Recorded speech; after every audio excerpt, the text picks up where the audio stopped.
রকমের খারাপ জিনিস আছে, সবগুলো আসবে। অন্যতম খারাপ জিনিস হচ্ছিল তাদের হিংসা বিদ্বেষ, হিংসা আর দুশমন।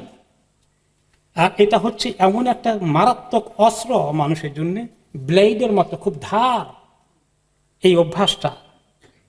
আর আমি বলছি না যে এটা এমন ধার যেটা শুধুমাত্র শরীরের পশম কাটে সেভ করার জন্য, বরঞ্চ এটা হচ্ছে দিনকে কেটে ফেলে, দিনকে একদম পুরো মুছে দেয়। হিংসা বিদ্বেষ মানুষের দিনকে গ্রাস করে ফেলে। তারপরে একটা হাদিসে তিনি বললেন যে আল্লাহ তাআলা কাউকে নিয়ামত দিলে এর অনেক দুশমন বাইর হয়। তো কারা দুশমন ইয়া রাসূলুল্লাহ?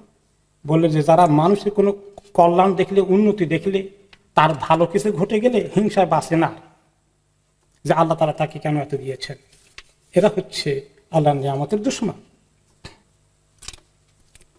এরপরে